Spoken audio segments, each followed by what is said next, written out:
Everyone is asleep. Macbeth gets ready to do the evil, devious, insidious deed of killing the king. This prompts the third soliloquy. Is this a dagger which I see before me, the handle toward my hand? Come, let me clutch thee. I have thee not, and yet I still thee see. Art thou not fatal vision, sensible to feeling as to sight? Or art thou but a dagger of the mind, a false creation, proceeding from the heat oppressive brain? I see thee, yet in a form as palpable as this which now I draw. Thou marshalst me the way that I was going, and such an instrument I was to use. Mine eyes are made the fools of the senses, or else worth all the rest. I see thee still, and on thy blade of the dungeon gouts of blood, which was not so before. There's no such thing. It is the bloody business which informs thus to mine eyes. Now over the one half the world, nature seems to be dead, and wicked dreams abuse. The curtains sleep.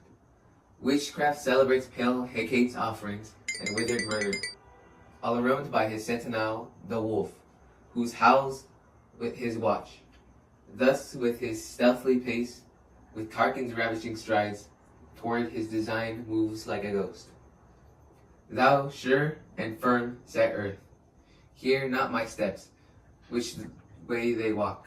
For fear thy very stones prate of my whereabout, and take the present horror from the time, which now suits with it, whiles I threat. He lives, words to the heat of the deed too cold breath gives.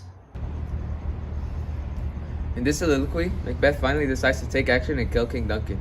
Macbeth sees a hallucination of a dagger floating towards King Duncan. He questions the reality of the situation, asking, Art thou not fatal vision, sensible to feeling as to sight?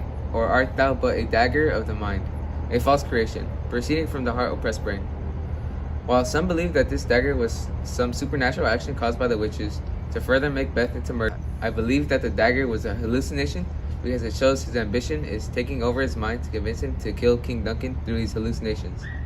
The dagger leads him directly to Duncan, and although Macbeth is sickened by what he's about to do, he believes that this is the witches convincing him to take action and seize the throne. This further demonstrates how his ambition is driving his mind to an unbalanced state, making him see things and take extreme measures to get what he wants. After killing the king, Macbeth becomes the king of Scotland. But now his paranoia starts to kick in as Macbeth dreads the manifestation of the prophecy given to Banquo. Macbeth has a talk with Banquo, which prompts the fourth soliloquy.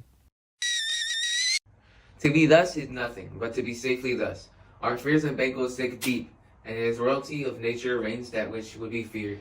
'Tis much he dares, and to that dauntless temper of his mind he hath a wisdom that doth guide his valor to act in safety.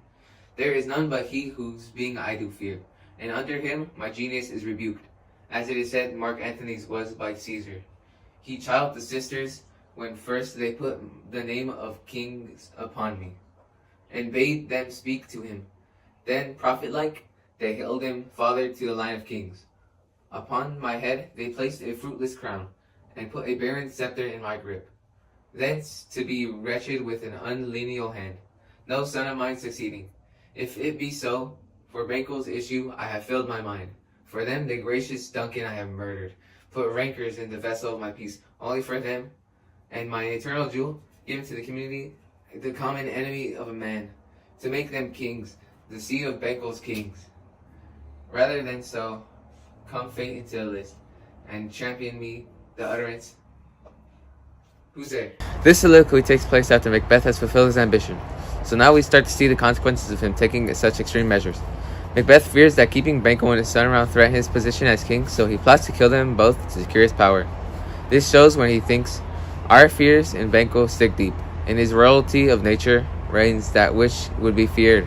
This shows how Macbeth's extreme actions are leading his mind downhill. Because he took drastic measures to become king, he isn't opposed to taking drastic measures to secure that position, which leads him to slowly lose his mind and his morals. He also becomes more paranoid, which stems from the guilt of killing Duncan. Macbeth suspects that Banquo knows of his actions, which gives Macbeth the motivation to kill Banquo, which fuels his paranoia and his shift towards tyranny.